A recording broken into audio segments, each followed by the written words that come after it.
The following announcement has been paid for by the Mark Order. I got it recording this time.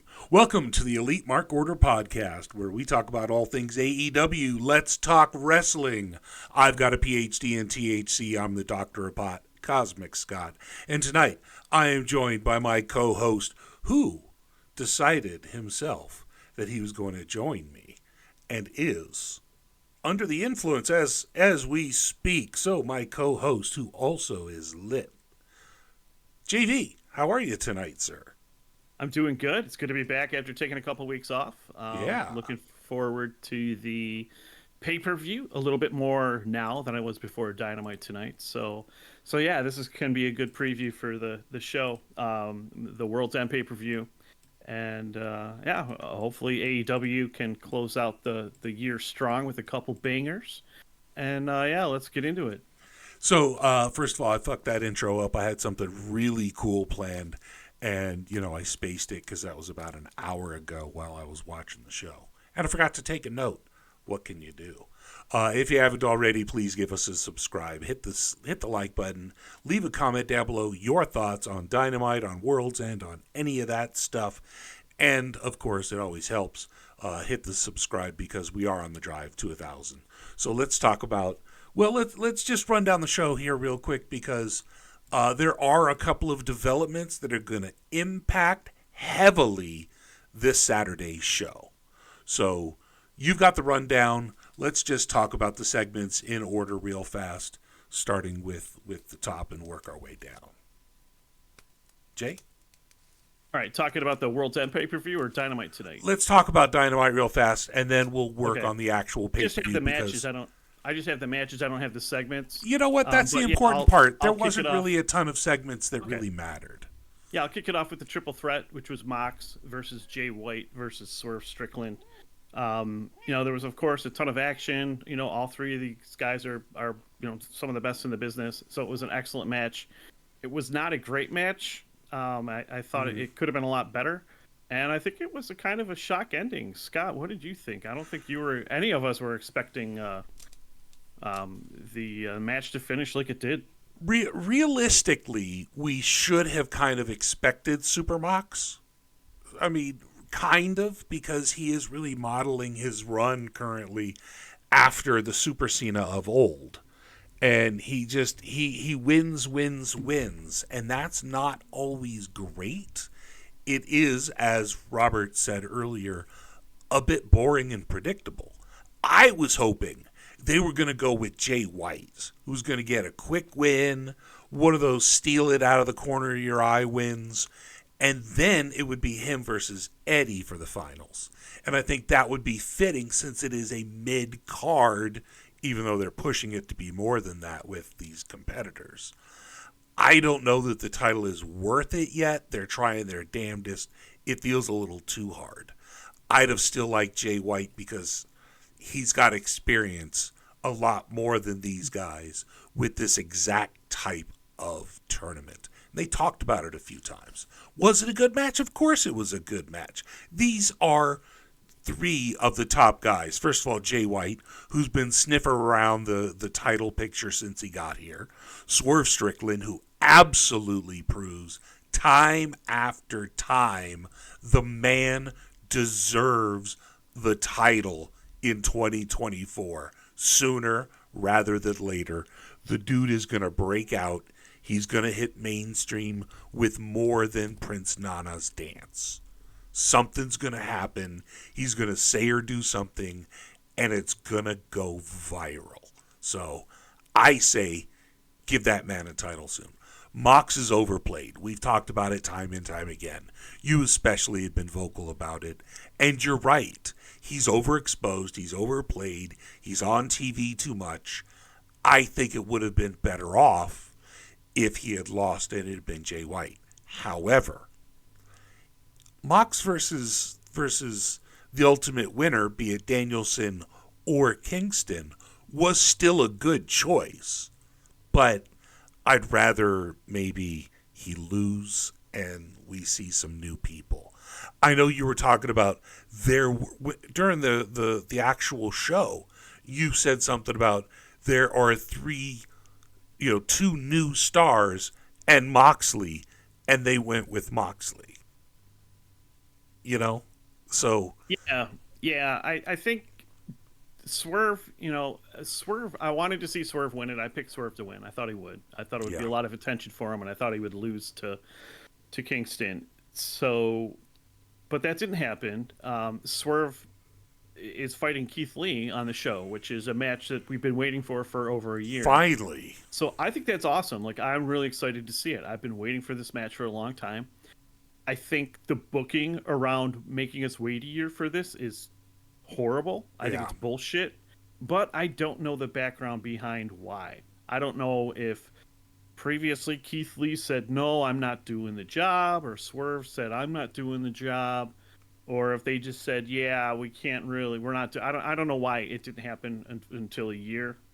So, it's hard to judge anyone without knowing, until someone leaks that information. Who knows? But I'm even though we've waited a year, I'm glad to see it. And based on Swerve's matches lately, it could be worth the wait. So this could be an interesting match. We could see, who is the crowd going to cheer in this match? I think it's going to be, I think it's going to be an incredible matchup with two guys looking to tell a story that they've been holding on to for a year. I'm going to just talk about it. I'm super excited about it. I'm going to talk about it right now because I agree. I'm also excited. This could conceivably steal match of the night if Swerve has the type of match that he had against Hangman. If he's that inspired, if he and Keith Lee, because Keith Lee is a big dude, he's got a good moveset. Swerve knows him extraordinarily well. They know each other.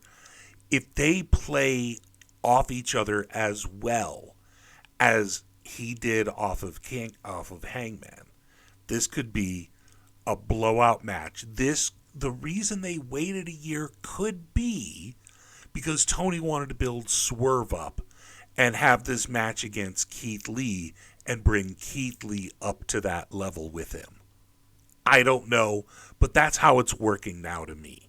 If he can have an amazing match with Keith, first of all, Keith will be that much more popular, will elevate him back up to basically where he was, much higher status. He lost a lot of luster. And Swerve continues to show that if you put the title on him, he can work with anyone and bring them and make them better, which is what Max is doing. Max is pulling everybody up, including Swerve, and that's what Swerve can do, can prove it with Keith. Well, not quite everybody. Well, whatever. You disagree with a couple of the people he's been working with. I think he's elevated everyone. It ties into tonight. So yeah, absolutely. So Jay White losing tonight, I did not think Jay White could afford. I don't think so. Losing here, Jay White got buried at the last pay-per-view, being unable to compete with an injured MJF,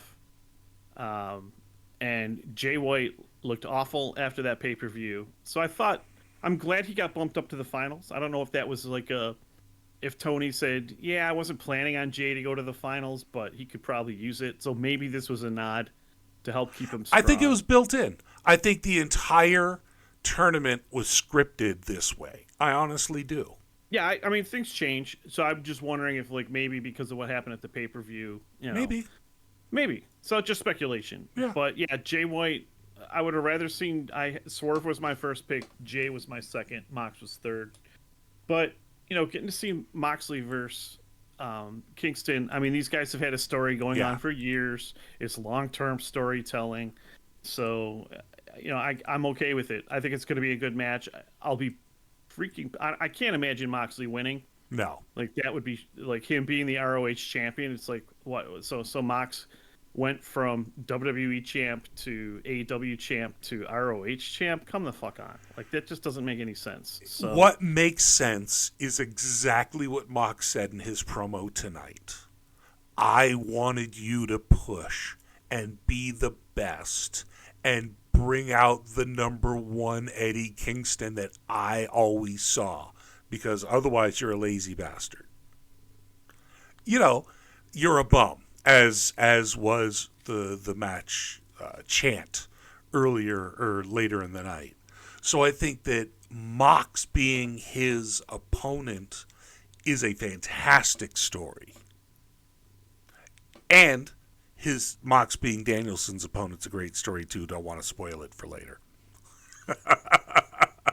So, yeah, so I think, Eddie Kingston's going to win here, and I guess I'm just kind of wondering what they're going to do with the title. So Eddie Kingston's going to be able to waltz around with I'm assuming there's a new belt that's been created, Yeah. the AW Continental Championship. I don't know if they've shown it. No, it's been under wraps Okay. the whole time. They'll show All it right, on cool. Saturday. Well, that's something else to look forward to. So Kingston will be rolling out with 3 titles, just like his heroes from All Japan, the Triple Crown Championship that Misawa held, that Kawada held, the Kobashi held. It's So yeah, you can tell that's why they built this. Yeah. And Danielson was all for it because he loves the G1. Yeah. Well, yeah. We've talked about how Danielson wanted to go to Japan and be in the G1, and Tony Khan said, "Fuck it, if you're gonna get hurt in a tournament, it's gonna be mine." So And clearly he played it up the whole time too. Right. But yeah, no, I totally agree that this tournament is kind of been skewed towards Eddie the whole time. And that's okay. He's telling a great story. You could tell by the reaction tonight, the fans are still 100% behind him.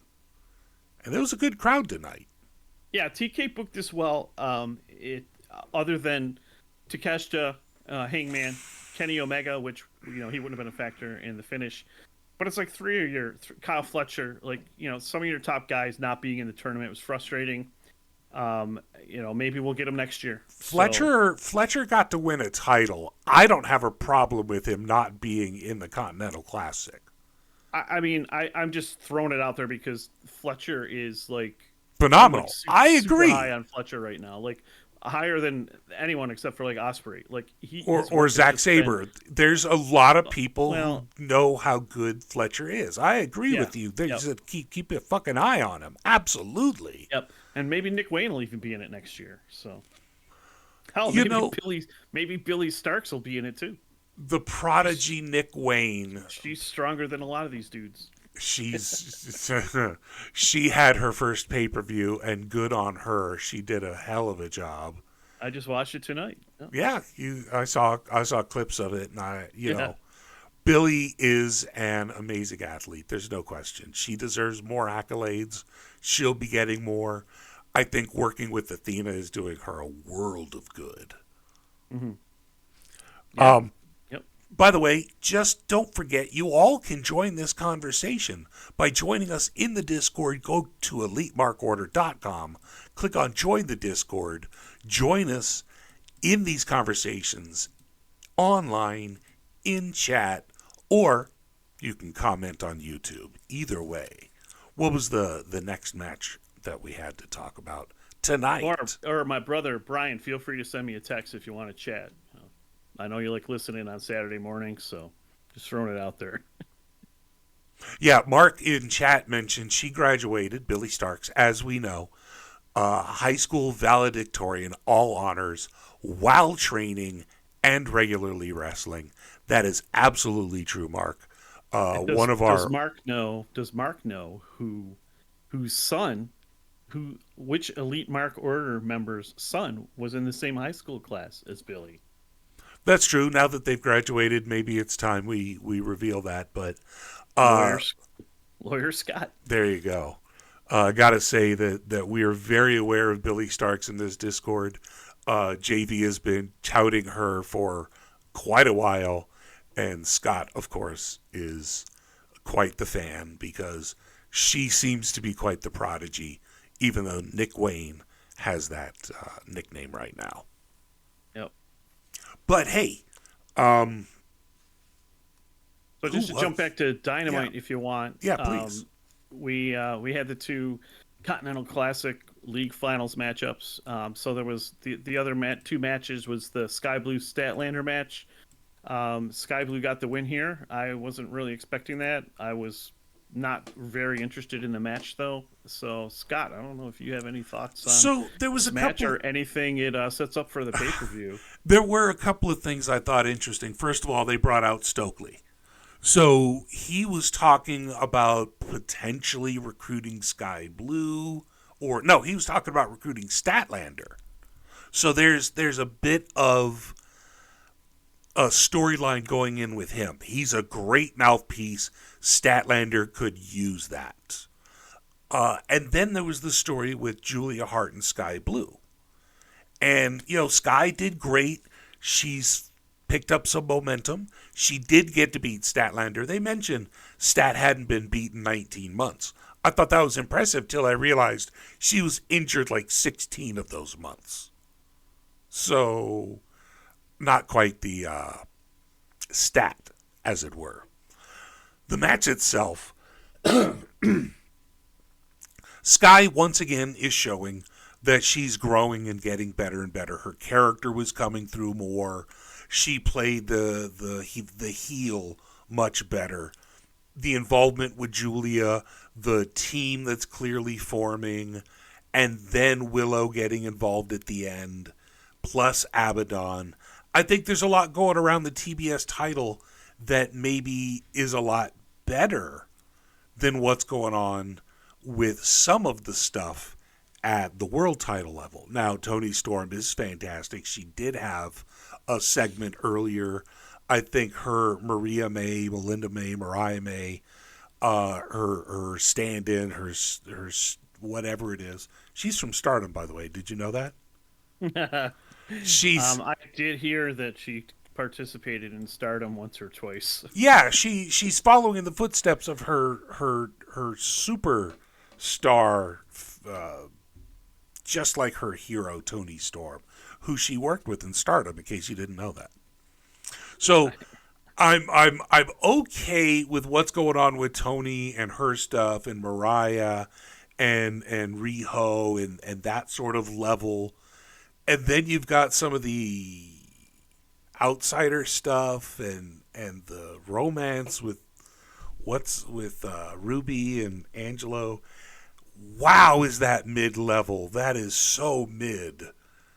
I just really don't give two shits about that. What are they doing? Who cares? So, I don't know what's going on with those guys, why they even got camera time. But hey, 2 segments with the women, and you got a women's match. I'm going to just take it and be happy. I don't really have any comments on the matchup. I just don't really have anything to say. At the pay-per-view, we got Julia Hart versus Abaddon, which I don't understand. I don't understand why she's getting a push now. She was out for a year and a half with injuries, and she comes back, and all of a sudden she's getting title shots at pay-per-views. Like I haven't watched any of her stuffs because I haven't been able to the last couple weeks, and that's like when she came back. So What's going on why is she all of a sudden a factor? So Abaddon, first and foremost, I happen to be a fan of when they first came in. The Living Dead Gore gimmick, sort of right up my alley. I preferred the old makeup and the old sort of zombie look, but what they've adopted recently with the pure white and the stark green hair, maybe it plays better on TV for someone. The goatee. And so I think that maybe the new outfit, Abaddon worked damn hard to lose a ton of weight and should be applauded for all of the effort that they made in improving their physique and in improving their game in the ring. They are committed to their character as much as MJF. I've never seen Abaddon break character when there was a camera on them. So I'm a fan of Abaddon. One of the things is they didn't get the push during Halloween. Neither did Danhausen. I don't know why they dropped the ball there. This is sort of the, hey, it's winter. Clearly what happened. This is why Abaddon's getting the push. Julia Hart. The moment Julia Hart, with her spooky gimmick, won her title, she started to bring in Abaddon. I swear to God, whoever is booking that, That's what happened. I think it's Julia because she immediately wanted to start working with Abaddon. That's what it looked like to me. And so they're building it to feed Abaddon to Julia. Julia's clearly going to win, but this is to Abaddon's always had a really good response from the crowd. They've got a really unique look, a strange gimmick, and this is winter time. This is when all the goth kids, darkness, all that kind of stuff. They missed Halloween, but they're still here for winter. I don't seem to have a problem with Abaddon getting the title shot. Abaddon did really well on Dark and Elevation for a long time. Great movesets, great character. She shows up and works her ass off behind the scenes to get a title shot. How's that any different than any other women's booking, to be quite honest? Yep. And so the other match is Toni Storm versus Riho. I am excited to see Riho back. Always enjoy watching Riho. She always has great matches, and I don't think she has a chance in hell against Storm. But it'll be great to see her featured on a pay-per-view, and it'll be great to see them probably have the best women's match in AEW in years. So I'm looking forward to it. Riho is a great worker. She doesn't have the strong personality or character work to be able to get beyond hardcore fans know her and love her, and the rest of the audience simply responds because she does have enough charisma to carry beyond language, beyond all that.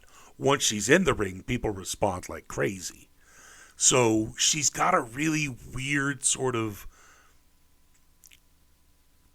She doesn't have any call and response. She doesn't have any catchphrases. She doesn't have any built-in move sets that build up to something that is coming.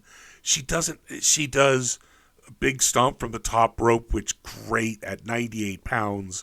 It looks fantastic. She's just... I like her. She's a good worker.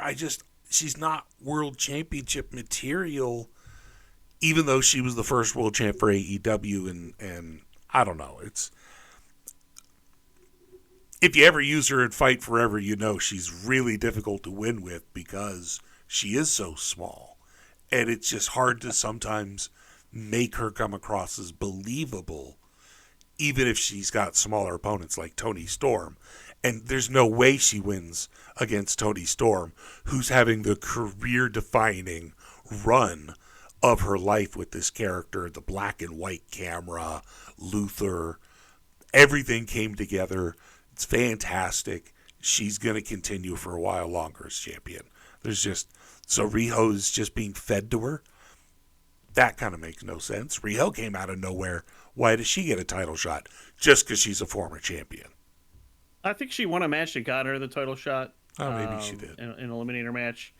And because she is a former champion and she is considered a threat or a challenger. So yeah, that's why Abaddon got the free shot for no thing. It's because it's the TBS title. It's only mid card. Okay. So Riho's getting her shot. I mean, she's just going to lose and probably go back to Japan. I don't see her staying over long term. Yeah. I'm actually surprised they brought her in, given Takeshita and Hangman are conspicuously missing from the pay-per-view. Speaking of which, I thought we were going to get Les Sex Gods versus Bill and Starks for the title. That's not happening. We're getting an 8-man with Jericho, Sammy, Sting, and Darby against Starks, Big Bill, Powerhouse, Hobbs, and Fletcher. And I'm glad to see Fletcher competing, but I am not at all happy that we're not getting a tag title match. I think Les Sex Gods would have been awesome. I was excited thinking they might win the titles, and that's not going to happen now. So first of all, one of the matches that was probably the third most match I was looking forward to after the show time. And now it's an 8-man. I could give a fuck about it. So it's pretty weak. All I have to say is Callis came out, got his nuclear heat. I'm like, dude, this is the hottest heel team act in AEW. Let's see something new. Okay, here comes Sammy. Fantastic. They're going to start a feud with Sammy. There's going to be a big group. Sammy's going to have to recruit. Oh, fuck, it's Jericho. And the Jericho Vortex sucks the entire Callis family and Sammy's return into a black hole. Unfortunately, Sammy's return is now completely overshadowed by his reunion with Jericho. Instead of being a triumphant babyface against all odds against the Callis family, being the new father of Luna, his beautiful baby girl, and just facing him on, taking him on, and maybe having some rando help him, he had to have Jericho. And then, out of nowhere, Big Bill and what's his name? His partner, Billy Starks, comes and attacks.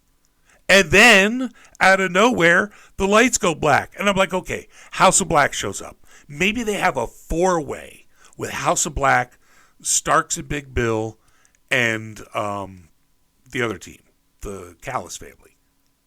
But no, it was Sting and Darby. I'm like, so what the fuck match are they setting up for? Turns out, it's a Jericho Vortex match. Where you get the faces on one side, the heels on another, and really doesn't fucking matter whatsoever.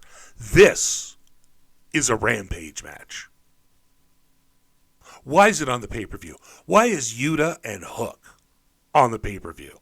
That's also maybe a Collision match. What? It's a Rampage match. Yeah, I mean... No, it's not quite a Rampage match. The FTW Championship has got a little bit of shine on it. I'll give it a champion. I'll give it Collision. I won't. I'll give it Rampage. No, that's where the 8-man goes. The 8-man goes straight on fucking Rampage. I'd rather watch the 8-man than Hook versus Yuta. Okay, fair. It's again, Latex Gods versus Big Bill. Starks and Big Bill would have been awesome. Like you think so? Latex Gods winning the tag titles would have been epic. Like, I would have loved it. I think they would have been fun tag team champions. I would have looked forward to that, and it's not happening. It's just a fucking. I just think it's fuck. so been done, though. We have an alliance between Sting and Darby and Jericho and Sammy Guevara for absolutely no reason at all. I agree that. And then we have a fucking the 8-man. Like, Takeshita doesn't even get to wrestle. You feed Kenny Omega to Takeshita like fucking half a dozen times, and then Takeshita's just like off TV. Like, what the, and all that momentum he had is gone. Like, no one's gonna fucking remember. It's just horrible. That's being Ruby Soho'd. I like comparing Ruby Soho. I'm not down with that. No, it's being Ruby Soho'd. You come in, you have a huge big entrance. You're like, hell yeah, this person's gonna do great. Or in Takeshita's example, he beats Kenny Omega 3 times, 4 times, whatever it was, and then nothing. That's a problem in AEW. It's happened before, but it was typified by Ruby Soho. Not that I'm comparing anybody to Ruby Soho. I'm comparing that they suddenly drop off the face of a fucking cliff. Like the Keith Lee Swerve match. Well, Soho didn't get a win over the top competitors in the women's division. She showed up with a really big idea she was going to get a push and came in second. She came in second. She came in second. She was close. She came in second. She lost, and the winner came in first. She came in second. Yes, she did not win. I believe it was Jade Cargill that ultimately won. But she came in with a lot of fanfare. Comparing Takeshita to Ruby Soho, I don't know. Man. I'm not comparing the two wrestlers. I'm comparing how they were treated. It's all right. I got you. There's a subtle difference, but there is a difference. Walking a fine line. Sure, subtle difference, but there is a difference. I'm not comparing Ruby Soho. Wrestlers in the world to Ruby Soho, who, I get what you're saying though. I am not comparing the wrestling skill of Ruby Soho to Takeshita, whom I'm also a big fan. Go check the tapes, please.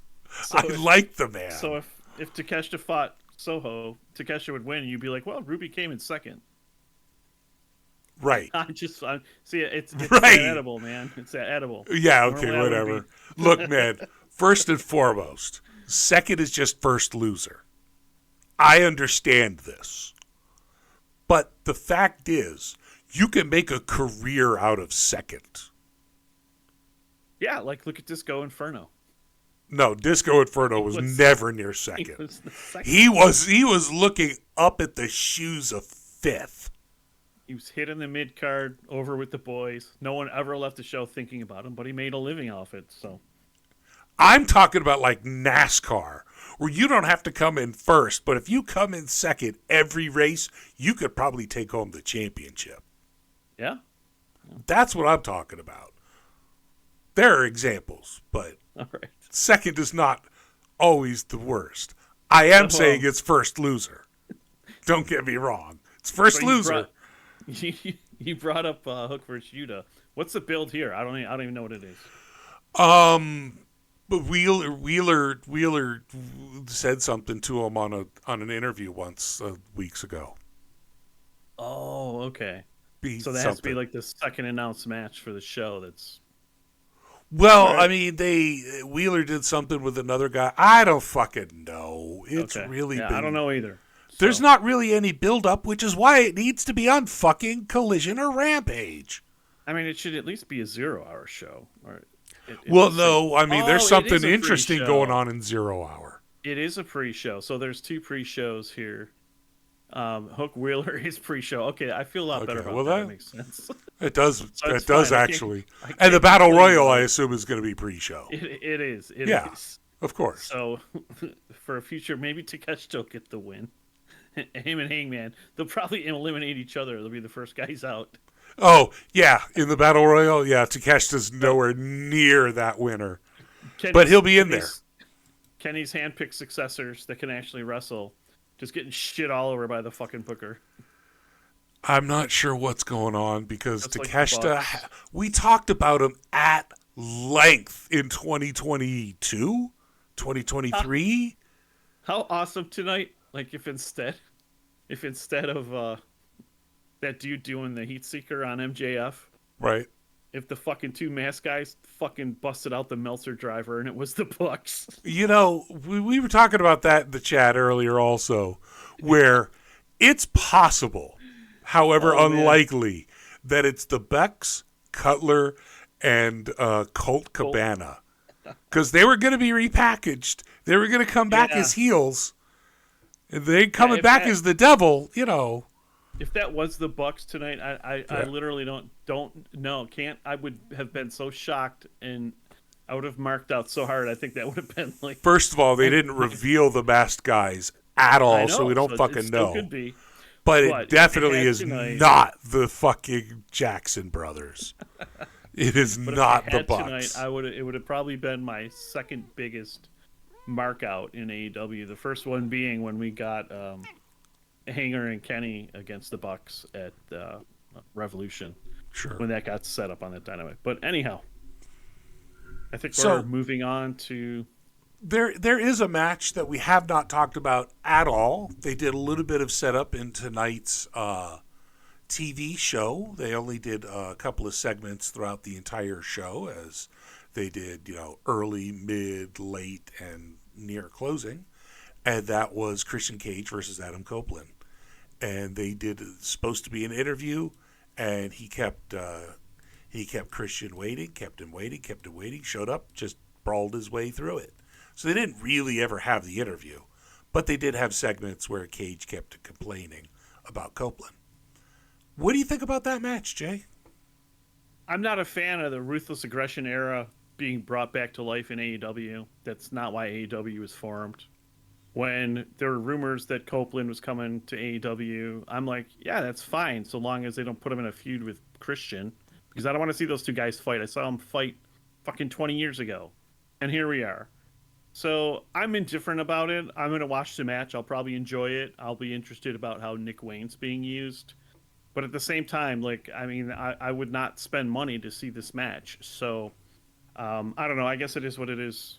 And I'm glad it's not like the main event. So Right. So here's my take. First and foremost, these two, obviously everybody knows how good of friends they are. They've been friends forever. They work well together. They know each other well. I don't think this is going to be a bad match. I think it's going to be a pretty goddamn good match. However, it's a no DQ match. Adam Copeland has no friends, and there's an entire stable behind Christian Cage. There's about a 0.0 chance that Copeland wins. If he does win, that makes no sense because Christian Cage is the hottest heel right now. He really... Callis is close, but Christian Cage is consistently on TV, getting responses, saying shit. He's an amazing heel right now. He's on the run of his life. I don't think Copeland winning would help. I don't think it would help Copeland or Cage. I kind of feel the same way at the Dynamite in Montreal on December 6th, so 3 weeks ago. Copeland took the loss to Cage, so you got to think of the pay-per-view. You know, Copeland gets that back as the babyface. But like you said, you know, if this program's probably going to go longer, there's more to resolve. We want to see Copeland versus Nick Wayne at some point. We want to see Copeland versus Luchasaurus again at some point. So, yeah, Copeland losing to set up some other stuff makes sense. Although I wouldn't be surprised if Copeland wins to go 50-50. First and foremost, I don't think Copeland needs to win. I don't think he internally cares about a win in this. Like, I got to get my win back. I got to be 50-50. I think because it's Christian, the story is more important. And I think if he's working to help get over Luchasaurus, to get over Nick Wayne, to get over the TNT Championship, to build his connection more so with his buddy Christian, ultimately they're going to get their tag run towards, you know, the end of next year probably. But the fact of the matter is, right now, I think he would easily lay down and take another loss. I don't think he needs to get his win back. I don't think there's going to be 50-50 booking. I think their friendship is such that he would lay down for Christian no matter what.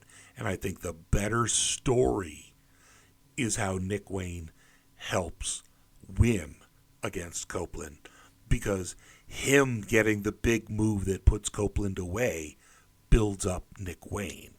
Christian Cage gets the win, sure, but everybody knows Nick Wayne did the damage. That kind of thing. That's Nick what I fucking see. Wayne. Nick fucking Wayne.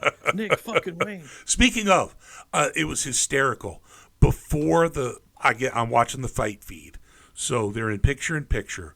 Right before it comes back from break, Bryan Danielson, he fucked up. He was trying to get a chant started with Eddie about he fucked up. I was like, that was great. There was another time right before they came back, Danielson spits in Eddie's eye, and Eddie does something. There was something else, and there was just a big, I think he said, fuck you or something, right as they're coming back from break. Like, they perfectly timed it, knowing the audience got to enjoy it, the international feed got to enjoy it, but the U.S. feed didn't. I thought that was hysterical. You were going to say something? No. Okay. Just I'm ready to move on to your boy Miro against Andrade. You'll have to provide some background on this one because I have no fucking clue why. I am so happy finally fucking Miro's getting something, and it's a big pay-per-view match. First and foremost, as you may or may not know, Andrade is currently being managed by CJ Perry, a.k.a. Lana, a.k.a. Miro's wife.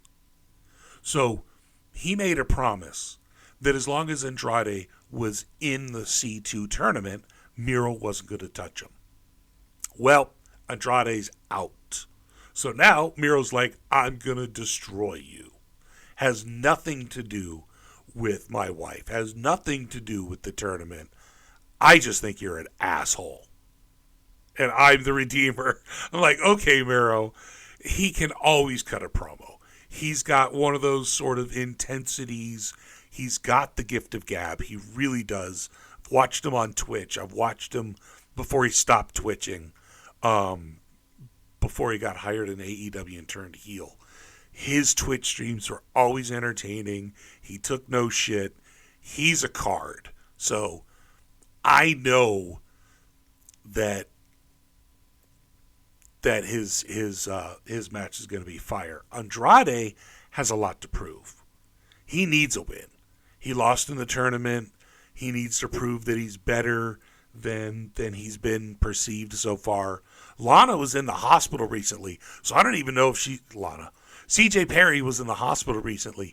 I don't even know if she's going to be there for the pay-per-view. I just know it's going to be a hell of a match.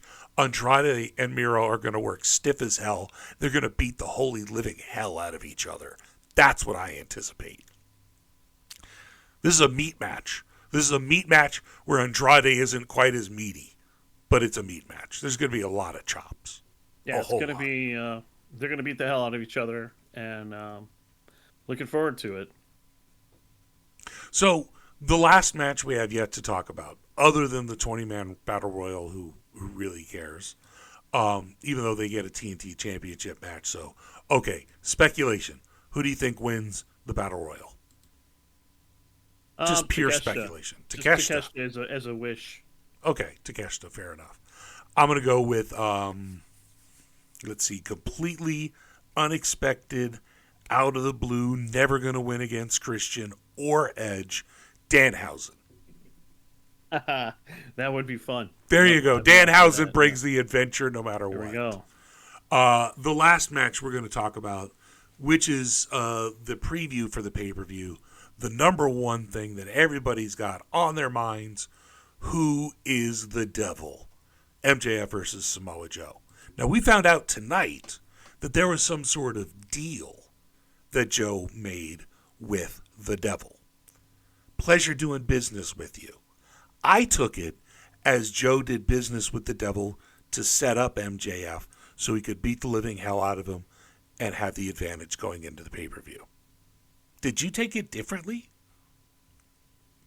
No, I viewed it as MJF, Samoa Joe made a deal with the devil. Mm-hmm. Samoa Joe is not the devil. So they're going to continue the devil storyline. We don't know who the devil is. If Samoa Joe was the devil, he would have, and wanted people to know that, he would have came out and, with the mask on and taken it off. None of that happened. So, yeah. No, I think they established that Joe is 100% not the devil. He not just did business with the devil. Right. Yep, I agree. So, the Masked Men, they started the match after the hour. It wasn't going to be fast. It wasn't going to be a long match. Even though there was a 60-minute time limit. The Masked Men basically beat up MJF, got the championship. One of them came out from under the ring, hit him with a pipe. There was never a contest. And they lose. ROH titles are now on the Masked Men, no longer on MJF. Does that set up the fact that Joe wins at World's End? It could. That would be a good story. My question to that is, does the devil want Joe to win? Because who would you rather fight, Joe or MJF?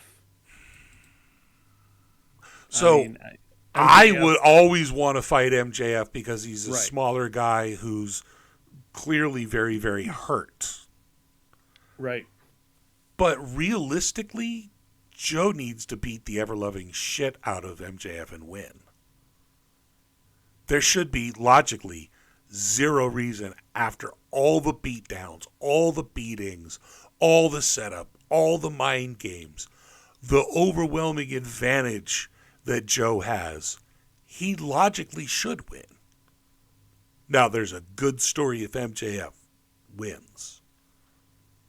Is it a better story if Joe wins? I know you have some thoughts. Yeah, I definitely do not want Joe to be AEW champ. I just from why AEW was formed to bring in a guy who's, as old as Joe is, and I don't know. I just am not a fan of Joe winning the AEW title. You could say he deserves it, and there's a good argument for that. You could say, MJF is going to be starting the bidding war at 24, so there might be some questions about what he's even going to be doing. He might be wanting some time off to heal his injuries, and Joe would be a good transitional champ since Adam Cole is not there to be the champ, which was the original plan. So, yeah, I mean, Joe could be a transitional champ between MJF and Adam Cole, where the devil turns on Joe, because Joe can be a face or a heel from one week to the next. It doesn't matter. And how long is till Cole gets back? We don't know. It's going to be a while. I would say 6 months, up to 6 months before he comes back. So 6 months as champion is not transitional. No, it's not. So here's the thing. If Joe, by the way, why Joe? There's 2 reasons why Joe would get a title shot, and none of them have to do with anything that's happened on screen. First and foremost, he's long-term ROH royalty. Tony has such a hard-on for ROH. It's not even funny. So he bought the goddamn company. So that sort of ROH long-term, everything long-term ROH, all of those guys are getting pushes. Everybody who had any touch of ROH is automatically top of the card. So, that said, that's number 1. Number 2 is Brawl Out. Brawl In. Is because Joe saved Wembley from imploding. Because he got CM Punk to go out there and do his job against Joe, which was winning, but to do his job against Joe instead of throwing everything away against Tony Khan and Jungle Boy. Now, he still ended up fired. There's still all of the crap. But the fact of the matter is, Joe saved that pay-per-view because it was about to start off completely derailed. He saved it. And as a result, Joe got a huge push. And his world title shot, as I said before, this is a reward for being an AEW and ROH stalwart. So, doesn't have anything to do with the fact of what he's done on screen. He is a good character on screen. The king of all television. I like that gimmick. I didn't like him just laying the ROH TV title down. But the ROH titles are garbage anyway. So, they need to separate. They need to keep the titles distinct so that there's a reason why you watch ROH. And it's not because your favorite AEW person holds a title there. It's because the ROH people are that fucking good. So, I don't want Joe to win, but there's every reason for him to win. I'd love to see MJF continue his historic championship, but he needs a break. He needs to heal. Joe is healthy. Joe is capable. He's legitimate. He's believable. And you know what? If he's transitional, oh, hell yeah, that means he loses to Swerve fucking Strickland. That's my next championship call. Either that or he loses to Paige, and then Paige loses to Strickland. Strickland wins sometime in 2024, damn it. Yeah, it could be, and that could definitely happen. I think that if Samoa Joe is on top and he's hogging up the last 20 minutes of the show every week, doing his thing, with his, it seems like all he can do these days is squash matches, or toss around, or look good tossing around someone like Darby. It's going to be tough to be motivated to tune in if Joe is headlining Dynamite every week. So, I don't know. We'll see what happens. So you just don't have faith in Joe drawing? I'm saying personally. No, I mean that's know the whole Joe- point of this Joe entire has- show is personal. Well, it's not. Well, right. Well, that's two different questions. It's what do I think versus what do I think is going to draw. Like Joe being champ, I don't think it's going to destroy the ratings, but for me personally, it's going to be definitely a challenge to tune in to watch Samoa Joe as heavyweight champion. You think there's enough of a fan base that they don't mind Samoa Joe's champion? You're just not happy. No, Joe as transitional champ isn't going to kill ratings or anything. I don't think ratings are going to go up with Joe as champ. I think they might go down. They might suffer a little bit compared to what MJF was doing when him and Cole were spiking the ratings. But yeah, I think that we'll see a dip if Joe's champ, but I don't think it's going to be significant. That Cole injury so derailed everything MJF had. They had lightning in a bottle, and they were running with it because they could. Twice. It's the second time Cole has missed a substantial amount of time after getting a significant push. So this is different though. This wasn't a push. This was MJF and Cole connecting with a wide audience and getting this huge response and people talking about it and buzz, and they were sort of building momentum. That was, Cole fucked up, a big push previously by getting injured. This was just the worst timed injury because it was an act that was at the top of the card, that was getting over, that was getting bigger and bigger eyeballs.